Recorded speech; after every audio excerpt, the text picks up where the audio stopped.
رات کے 8 بجے حسب معمول میں اور آصف اپنے کام میں مصروف تھے کہ میرے فون پر کسی کا میسیج آیا۔ آصف نے گور کر یوں دیکھا جیسے اسے مجھ پر شک ہو۔ شرارتاً میں نے بھی اپنا فون اپنے پاس رکھ لیا۔ آصف کہنے لگے، اپنا فون مجھے دے دو، دیکھوں تو کس کا میسیج آیا ہے۔ میں نے کہا، نہیں دکھاؤں گی، تم خواہ مخواہ مجھ پر شک کرتے ہو۔ مجھ پر اب یقین نہیں کرنا پڑے ورنہ مجھے چھوڑ دو۔ میری اس بات کو انہوں نے سنجیدگی سے لیا اور بولے، اگر تم نے مجھے ابھی فون نہ دیا تو تمہیں طلاق دے دوں گا۔ یہ سن کر مجھے بھی غصہ آ گیا۔ جو شخص مجھے اتنی سی بات پر چھوڑ سکتا ہے اس کا کوئی بھروسہ نہیں۔ دے دو طلاق، اچھا ہو جائے گا۔ مجھے بھی شوق نہیں ہے ایسے شکی مرد کے ساتھ اپنی زندگی برباد کرنے کا۔ بس یہ کہنا تھا کہ آصف کو سمجھ آ گیا۔ انہوں نے اسی وقت مجھے طلاق دے دی۔ میں تو سوچتی رہ گئی کہ آصف کس قدر بے اعتبار شخص۔ فون پر دیکھا تو میسیج کمپنی کا تھا۔ تب پچھتانے لگی کہ کاش ان کو دکھا دیا ہوتا۔ بہرحال میرے دل میں پہلے بھی کوئی چور نہ تھا، اب بھی ایسی کوئی بات نہیں تھی جس کی وجہ میں نے اپنا فون چھپایا ہو۔ تھوڑی دیر کے بعد مجھے یہ ادراک ہوا کہ واقعی ہماری راہیں جدا ہو چکی ہیں تو انہوں کی آنکھوں سے آنسو بہنے لگے۔ ہماری 2 سال کی رفاقت تھی اور ان 2 سالوں کو ہم نے محبت سے بتایا تھا، مگر آج معمولی سی بات پر وہ بے وفا مجھے چھوڑ کر چلا گیا۔ رات کافی ہو چکی تھی، میری ہمت نہ پڑی کہ والدین کے گھر جاؤں اور وہ بھی اس غمگین حالت میں مجھے دیکھ کر یقیناً پریشان ہو جاتے۔ میں نے اپنا سامان اٹھایا اور دوسرے کمرے میں چلی گئی۔ میں جانتی تھی کہ جلد یا بد دیر آصف بھی گھر لوٹ آئے گا اور ایسا ہی ہوا۔ میں اپنے کمرے میں بیٹھی رو رہی تھی کہ باہر سے آصف کے قدموں کی آواز آئی۔ یقیناً اب وہ پچھتا رہا ہوگا، میں نے دل میں سوچا، مگر وہ تو میرے کمرے کی طرف بھی نہ آیا۔ آرام سے اپنے کمرے میں جا کر سو گیا۔ بلب بند ہونے کی صورت آئی تو جیسے کسی نے میرے دل پر پتھر گرا دیا ہو۔ میں یقیناً اس نے صبح سویرے اٹھنا تھا۔ میں ابھی بوجھل قدموں کے ساتھ اپنے بیڈ پر آ کر لیٹ گئی۔ سوچ رہی تھی کہ وہ صبح امی کے گھر چلی جاؤں۔ آنکھوں سے نیند کافی دور تھی۔ میرے ذہن میں ہمارے گھر کی یاد چل رہی تھی، کیسے آصف نے اپنی دیوانگی کی بنا پر مجھے اپنایا تھا۔ آصف مجھے بے پناہ چاہتے تھے۔ انہوں نے مجھے ایک نظر ہی دیکھا اور مجھ پر فدا ہو گئے تھے۔ پھر والدین کو ہمارے گھر بھیج کر رشتہ بھیجا۔ میرے والدین کے انکار پر انہوں نے خودکشی کی کوشش بھی کی۔ تب ماں باپ نے اس معاملے کو سنجیدگی سے لیا اور آصف کے ماں باپ کی درخواست پر میرا رشتہ اس کے ساتھ طے کر دیا۔ ویسے بھی ان میں کوئی برائی نہیں تھی، سوائے اس کے کہ وہ خاندان کے باہر کے لوگ تھے اور ہمارے خاندان میں زیادہ تر ترجیح اسی چیز کو دی جاتی ہے کہ لڑکا خاندان کا ہو۔ بہرحال آصف کی اتنی دیوانگی اور محبت ایک پل میں ختم ہو گئی۔ میں انہی یادوں کو یاد کر کے رو رہی تھی کہ انہوں نے دروازے پر دستک دیا۔ اب شرمندہ ہو رہے تھے، دروازہ کھولو، مجھے اپنی بات کا بہت دکھ ہے، خدا کے لیے ایسا مت کرو۔ اب ایسا کرو کہ دو لڑائی آصف آپ سمجھ رہے ہیں، یہ معمولی لڑائی نہیں، ہماری طلاق ہو چکی ہے۔ میں اب آپ پر حرام ہوں۔ آپ نے سوچا بھی کیسے کہ میں آپ کے سامنے آ جاؤں گی؟ میں نے روتے ہوئے کہا۔ ان کی آواز بھی بڑھ گئی۔ کافی دیر تک میری منتیں کرتے رہے، دروازے بجاتے رہے، مگر اب وہ میرے لیے غیر محرم ہو چکے تھے۔ میں نہیں چاہتی تھی کہ میں ایک مرد کی وجہ سے اللہ کی نظر میں گناہ گار ہو جاؤں۔ میں نے دروازہ نہ کھولا، تھک ہار کر وہ بھی بیٹھ گئے۔ گھر میں مکمل خاموشی تھی۔ یہ سوچ کر وہ آفس چلے گئے۔ میں نے دروازہ کھولا، کچن میں آئی تاکہ کچھ کھا پی لوں، اپنے گھر میں جا سکوں۔ اتنے میں آصف بھی آ گئے۔ ان کا انداز واہلانہ تھا۔ وہ اب بھی مجھے اپنی بیوی سمجھ رہے تھے، مگر اپنی حدود کا علم تھا۔ میں نے انہیں سختی سے منع کر دیا اور اپنے کمرے میں آ کر اپنا سامان وغیرہ اٹھایا۔ جانے لگی تو ایک بار پھر منت کر کے بولے، ہماری طلاق کا کسی کو علم نہیں ہے، ایسی غلطیاں تو مردوں سے ہو ہی جاتی ہیں، تم یہیں رہ جاؤ، میں تمہیں کچھ نہیں کہوں گا، ہم اسی مسئلے کا کوئی نہ کوئی حل ڈھونڈ لیں گے۔ مگر میں نے گوارا نہ کیا کہ ایک غیر مرد کے ساتھ ایک ہی چھت تلے رہوں۔ صبح اپنا سامان لے کر میں ماں باپ کے گھر آ گئی۔ ماں ابا کے پہلے پریشانیاں ہزار تھیں، یہ کچھ اس انداز سے ملے کہ میں اپنی طلاق کا بتا نہ سکی۔ امی نے پوچھا تو کہا کہ آصف کچھ دن کے لیے شہر سے باہر گئے ہیں۔ میں اکیلی تھی اس لیے کچھ دن کے لیے ادھر آ گئی۔ امی ابو تو میں نے مطمئن کر دیا تھا، مگر دل خود بے چین تھا۔ میں جانتی تھی کہ میں آصف کے بنا ایک پل نہیں رہ سکتی۔ مائکے میں رہ کر میری آنکھیں لال ہو چکی تھی، مگر ابھی تک کسی کو اپنا غم نہیں بتایا تھا۔ امی ابو کو بھی حقیقت کا علم نہیں تھا، مگر دل کو یہی سوچ کھائے جا رہی تھی کہ میں یہاں کتنی دیر رہوں گی، ایک نہ ایک دن تو انہیں پتہ چل ہی جائے گا، پھر غم کا اتنا بڑا پہاڑ یہ لوگ کیسے برداشت کریں گے۔ اگلے دن میں اپنے کمرے میں بیٹھی رو رہی تھی کہ آصف کا فون آ گیا۔ وہ اب بھی منتیں کر رہا تھا کہ تم مان جاؤ۔ انہیں شاید سمجھ نہ آ رہی تھی کہ وہ مجھے طلاق دے چکے ہیں اور اب اس بات کی کوئی گنجائش نہیں ہے کہ میں دوبارہ ان کے ساتھ بیوی بن کے رہوں۔ آصف کے مجبور کرنے پر میں نہ مانی تو انہوں نے انوکھی بات کہی، تم اگر ایک ہفتے کے اندر گھر واپس آئی تو میں کسی اور عورت سے شادی کر لوں گا۔ میں یہ بات سن کر تڑپ کر رہ گئی، مگر اب ہمارا رشتہ ہی رہ گیا تھا، میں کس قسم کا حق جتاتی۔ میں نے کہہ دیا کہ اگر آپ کوئی تو وہ بے تاب ہو گئے، ان کو میری محبت کا علم ہو گیا تھا، میں نے انہیں کتنا ہی چاہتی تھی۔ تبھی اگلے روز گھر پر دستک ہوئی۔ اماں نے دروازہ کھولا تو سامنے آصف کھڑے تھے۔ اماں حیران ہو کر پوچھنے لگی، بیٹا تم تو شہر سے باہر گئے تھے؟ نادام ہو کر بولے، میں واپس آ گیا ہوں اور نگین کو لینے آیا ہوں۔ اماں ابا کے سامنے میں پہلے بھی اس بات کا اظہار نہیں کیا تھا کہ ہم دونوں کے بیچ کیا ہو چکا ہے، تب ہی میں نے ان کا برم رکھا۔ اماں کہنے لگی، بیٹی بیٹیاں اپنے گھر میں ہی اچھی لگتی ہیں، میں تم اپنے شوہر کے ساتھ چلی جاؤ۔ آصف بھی کسی گہری سوچ میں ڈوبے ہوئے تھے۔ میں نے سوچ لیا کہ ابھی گھر سے نکل جاؤں گی، آصف کے ساتھ گھر سے نکلوں گی، پھر کسی دارالمان میں پناہ لے لوں گی۔ تبھی ان کے ساتھ گاڑی میں آ کر بیٹھ گئی۔ آصف بڑے نادام تھے، کہنے لگے کہ میں ان سب کا حل سوچ لیا ہے، ہم دوبارہ میاں بیوی کے بندھن میں بندھ سکتے ہیں اگر تم تھوڑا سا تعاون کرو۔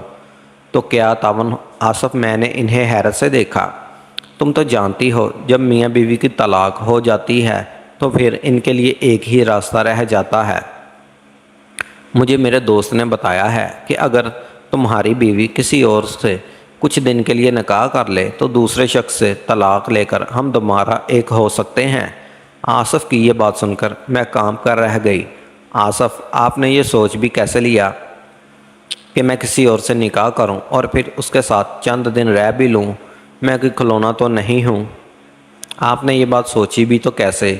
میں ان کی سنگ دلی دیکھ کر رو پڑی۔ سمجھنے کی کوشش کرو نگین، تم سے زیادہ یہ مشکل بات میرے لیے ہے۔ ایک مرد کیسے گوارا کر سکتا ہے کہ اس کی بیوی کسی اور کے ساتھ رہے؟ لیکن یہ قدرت کا قانون ہے کہ اگر اس نے مرد کے غصے کی سزا یہی تجویز کی ہے کہ وہ اپنی غیرت پر یہ بات گوارا کرے۔ مجھ سے بھی غلطی ہوگی، کاش اس بات کا اندازہ پہلے ہوتا تو میں اس دن یہ حرکت نہ کرتا۔ تم تو جانتی ہو میں تم سے کتنی محبت کرتا ہوں، ذرا سا شکی مزاج ہوں، تم برداشت کر لیتی تو کیا ہو جاتا، آج ہم اس مشکل میں نہ پھنستے۔ آصف اپنی غلطی کا الزام مجھے دے رہے تھے۔ بہرحال گاڑی کا سفر ختم ہو گیا۔ آصف نے گاڑی روکی، مجھے گھر کے اندر چلنے کا کہا۔ میں نے کہا میں گھر نہیں جاؤں گی، مجھے کسی دارالمان میں ڈراپ کر دیں۔ تب انہوں نے ایک اور کہانی سنا ڈالی۔ بولے، میرے آفس میں ایک لڑکا ہے، غریب اور یتیم ہے، اس کو بھی کمپنی اور نوکری دینے کا کوئی تیار نہیں۔ میں نے اس لڑکے کا نہ صرف نوکری دی بلکہ اسے کام بھی سکھا دیا۔ وہ یتیم ہے، مجھے اپنا بڑا مانتا ہے، وہ لڑکا بہت بھروسے والا ہے۔ آصف کی ساری بات میری سمجھ میں آ رہی تھی۔ وہ تمہیں وقت پر طلاق دے دے گا، میں جانتا ہوں اسے، وہ میری ہر بات مانتا ہے، تمہیں عزت سے رکھے گا۔ تم کیوں گھبرا رہی ہو؟ چند دن کی تو بات ہے، اس کے بعد سب کچھ پہلے جیسا ہو جائے گا۔ آصف مسلسل اصرار کر رہے تھے کہ میں ان کی 17 سالہ ملازم سے نکاح کر لوں اور پھر ہم دوبارہ اسی رشتے میں بندھ جائیں۔ جبکہ میں اس سب پر راضی نہ تھی۔ تب آصف نے مجھے دھمکی دی کہ اگر میں ایسا نہ کیا تو وہ اپنی جان دے دیں گے اور زندگی بھر میں تڑپتی روتی رہوں گی۔ میں ان کی جنونی طبیعت سے واقف تھی۔ مجبور ہو کر میں نے سر جھکا لیا۔ اس کے علاوہ اور کوئی چارہ بھی نہیں تھا، مگر میرا دل خون کے آنسو رو رہا تھا۔ آصف نے گاڑی اگلے موڑ پر ڈال دی اور اپنے آفس کی طرف جا رہے تھے۔ آدھے گھنٹے ہم ان میں آفس میں پہنچ گئے۔ انہوں نے فون کر کے اس لڑکے کو اپنے آفس میں بلا لیا۔ 15 منٹ بعد ایک دبلا پتلا سا نوجوان بیرونی کمرے سے اندر داخل ہوا۔ اس لڑکے کو دیکھ کر میری سمجھ میں آ گیا یہ کتنا قابل بھروسہ ہے۔ اس کے چہرے کے تاثرات اور اس کے مجھے دیکھنے کا انداز بتا رہا تھا کہ یہ لڑکا اتنا بھی معصوم اور تابعدار نہیں ہے جتنا کہ میرے شوہر کو لگتا ہے۔ وہ ہمیشہ لوگوں پر بھروسہ کرتے آئے تھے مگر لوگ انہیں عین وقت پر دھوکہ دے دیتے تھے۔ میں جانتی تھی کہ یہ لڑکا بھی قابل بھروسہ نہیں ہے، اور پھر مجھے اس بات کا اندازہ بھی ہوا جب آصف کی ساری بات سمجھانے پر لڑکے کی آنکھوں میں اچانک ایک عجیب سی چمک آ گئی۔ اس کے لیے تو ایک سنہری موقع تھا کہ وہ اپنی ہر بات منوا سکے۔ میں جانتی تھی کہ نکاح کے بعد وہ آصف کو بلیک میل کرے گا۔ اس کی شکل و صورت اور اس بات کا اندازہ معینہ تھا اور وہ کافی مطلبی لگتا تھا، مگر آصف کو نہ جانے کیوں اس پر بھروسہ تھا۔ میرا اول بوجھل سا ہو رہا تھا۔ تھوڑی ہی دیر میں ہم تینوں گاڑی میں آ کر بیٹھ گئے۔ آصف گاڑی چلا رہے تھے، یہ لڑکا ان کے ساتھ ڈرائیونگ سیٹ کے ساتھ بیٹھا تھا، جبکہ میں پچھلی سیٹ پر اپنے نصیب پر آنسو بہا رہی تھی۔ ہم لوگ مولوی صاحب کے گھر پہنچ گئے۔ مولوی میں میرے شوہر کو اس سے پہلے نہیں جانتے تھے، مگر ان کے بارے میں مشہور تھا کہ یہ لوگوں کی مدد کرتے ہیں، جبکہ ان کی بیوی کے بارے میں بھی لوگ یہی کہتے تھے کہ وہ ایک رحم دل خاتون ہے۔ علامہ میں اور ان کی بیوی کو تقریباً ہمارا سارا محلہ ہی جانتا تھا، وہ ہمیں نہ جانتے تھے۔ ان کے گھر پہنچ کر ہم نے دروازے پر دستک دی۔ مولوی ادم ہمیں مہمان سمجھ کر اپنے گھر میں بٹھا لیا۔ تب میرے شوہر نے ان کو ایک فرضی کہانی گڑھ کر سنائی۔ کہا کہ میرے اس لڑکے اور لڑکی کا نکاح کروانا چاہتا ہوں، ان دونوں کا سرپرست بن کر ان دونوں کو ایک پاک اور مقدس رشتے میں باندھنا چاہتا ہوں، کیونکہ یہ دونوں ایک دوسرے سے محبت کرتے ہیں۔ ان کے گھر والے ان کی شادی کے خلاف ہیں، اس لیے آپ ان کا نکاح پڑھا دیں۔ مولوی صاحب کو ساری حقیقت معلوم نہ تھی، جبکہ میرے بہتے آنسو کچھ اور ہی کہہ رہے تھے۔ انہوں نے مجھ سے کئی بار پوچھا کہ کیا میں اس نکاح پر راضی ہوں۔ میں نے حامی بھر لی۔ اپنے شوہر کی باتوں کے خوف سے میں بھی رضامندی ظاہر کر دی، مگر مجھے یہ سب ٹھیک نہیں لگ رہا تھا۔ تب اندر سے مولوی صاحب کی بیوی آ گئی، بولی لڑکی کو میرے پاس بھیج دیں۔ علامہ صاحب نے مجھے اپنی بیگم کے پاس بھیج دیا۔ ان کے سینے سے لگ کر پھوٹ پھوٹ کر رو دی۔ مجھ سے رہا نہیں گیا، میں اپنی ساری کہانی ان سے کہہ دی۔ میری بات سن کر وہ کانوں کو ہاتھ لگانے لگی۔ بیٹی، تم اور تمہارا شوہر کس جہان میں رہتے ہو؟ تم لوگ مسلمان بھی ہو یا بس کلمہ پڑھا ہے؟ اسلام کی تعلیمات کے بارے میں انسان کو خوب علم ہونا چاہیے، نہ کہ ارے غیرے سے پوچھ لے۔ اپنے شوہر کو سمجھاؤ کہ پہلی شادی کی عدت پوری کیے بنا عورت دوسرا نکاح نہیں کر سکتی۔ کیا اسے اتنی سی بات نہیں معلوم؟ اور پھر یہ تو اللہ کا حکم ہے، کیونکہ میاں بیوی طلاق کے 3 مہینے میں آپس میں 2 بار رجوع کر لیتے ہیں تو طلاق نہیں ہوتی۔ کیا تم اپنے شوہر کو یہ بات نہیں بتائی؟ میں نے نفی میں سر ہلا دیا۔ سچ تو یہ ہے کہ میں نے کبھی دین کے بارے میں معلومات لینے کی کوشش ہی نہیں کی، اور آصف کی دینی معلومات تو مجھ سے بھی کمزور تھے۔ البتہ مجھے موٹی موٹی چیزوں کا علم تھا جن پر میں بھی عمل کرتی، اور اسی دوران میری طبیعت خراب ہوئی۔ مولوی صاحب کی بیوی نے پہچان لیا کہ میں امید سے ہوں۔ ان کے چہرے پر خوشی کے رنگ کھل گئے۔ لو بھائی، تمہاری تو طلاق ہی نہیں ہوئی، تم تو امید سے ہو۔ ان کی بات سن کر میں بھی حیران ہو گئی، کیونکہ اس بارے میں خود بھی نہیں جانتی تھی۔ تب انہوں نے تصدیق کے لیے محلے سے دائی بلوائی، اور اس نے بھی یہ بات بتا دی کہ میں پیٹ سے ہوں۔ یہ بات سنتے ہی مولوی صاحب کی بیوی خوش ہو کر اٹھی، باہر کا دروازہ کھولا اور باہر جا کر اپنے شوہر کو ساری بات بتا دی۔ مولوی صاحب نے یہ سنتے ہی غصے میں آ گئے۔ انہوں نے میرے شوہر کو اچھی خاصی سنا دی اور بولے دین کے معاملات اگر علم میں نہ ہو، کم از کم انسان کو جھوٹ نہیں بولنا چاہیے۔ تم اگر اپنی بیوی کا حلالہ کروانے جا رہے تھے تو کم از کم مجھے آگاہ کر دیتے، بھلا اپنے وکیل سے بھی کوئی بات چھپائی جاتی ہے۔ مولوی صاحب کی بات درست تھی۔ میرا شوہر آصف اپنی شرمندگی سے بچنے کے لیے مجھے قربانی کا بکرا بنا رہے تھے، اور وہ اپنے دوست سے سن رکھ کر نکاح تو کروانے چلے گئے، مگر انہوں نے اس بات کو جاننے کی زحمت گوارا نہیں کی کہ اس نکاح کے کیا شرائط اور ضوابط ہیں۔ خیر، جب آصف کو پتہ چلا وہ باپ بننے والے ہیں تو ان کی خوشی کی انتہا نہ رہی۔ مولوی صاحب اور ان کی بیوی کی دعائیں لیتے ہوئے ہم گھر آ گئے۔ ہماری نظر میں تو ہمارا مسئلہ حل ہو چکا تھا۔ میں اور آصف ایک دوسرے کی زندگی میں دوبارہ شامل ہو گئے تھے، مگر ہم سوچ بھی نہیں سکتے تھے کہ جو غلطی ہم نے اس لڑکے پر بھروسہ کر کے کر دی، اس کا خمیازہ بھگتنا ابھی باقی تھا۔ وہ لڑکا جو شخص شریف اور معصوم نظر آ رہا تھا، اس نے ہمارے گھر جانے کے بعد اپنی بے عزتی اور توہین خیال کرتے ہوئے پورے آفس میں یہ بات پھیلا دی کہ آصف اور نگین کے مابین طلاق ہو چکی ہے، اور یہ بھی کہ ہم لوگ اسے حلالہ کے لیے آمادہ کر رہے تھے۔ بچے کے خوش میں آصف مجھے مائکے لے کر چلے گئے تھے۔ وہاں جا کر ہمیں 1-2 دن لگ گئے۔ 2 دن بعد جب آفس گئے تو لوگوں کی زبان پر ایک ہی بات تھی کہ انہوں نے نگین کو طلاق دے دی۔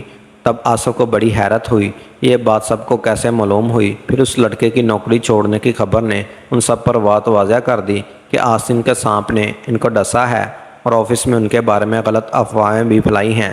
اب لوگ ہمارے بارے میں باتیں کرنے لگے۔ ہم دونوں مابین طلاق ہو چکی مگر پھر بھی ہم ساتھ رہ رہے ہیں، حالانکہ ایسی کوئی بات نہیں۔ مولوی صاحب نے ہمارے تمام معاملات کے گواہ تھے۔ پھر میں بھی امید سے تھی مگر آصف سب سے زیادہ اس بات شخص سے انہوں نے جلدی معاملات پر قابو پا لیا، مگر پہنچتے پہنچتے یہ خبر میرے مائکے تک پہنچی تو ایک طوفان برپا ہو گیا۔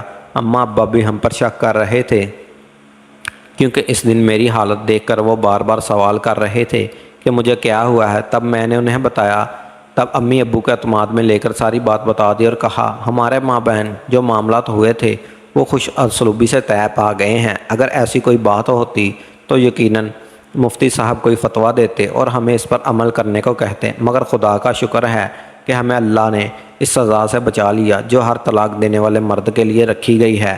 اس بات کو گزرے اب 5 سال ہو گئے ہیں۔ ہم ایک بیٹے اور بیٹی کے والدین بن چکے ہیں، مگر آصف اب بھی اپنی غلطیوں پر نادام سے کہتے ہیں اگر تم مجھ سے دور چلی جاتی تو میں اپنی زندگی میں دوبارہ جی نہ پاتا۔ خدا کا جتنا شکر ادا کروں کم ہے۔ میں تمہاری محبت کا حقدار بھی ہوں اور تمام عمر رہوں گا۔ اگر ویڈیو پسند آئی ہو تو ویڈیو کو لائک کر دیں اور چینل کو سبسکرائب کر دیں۔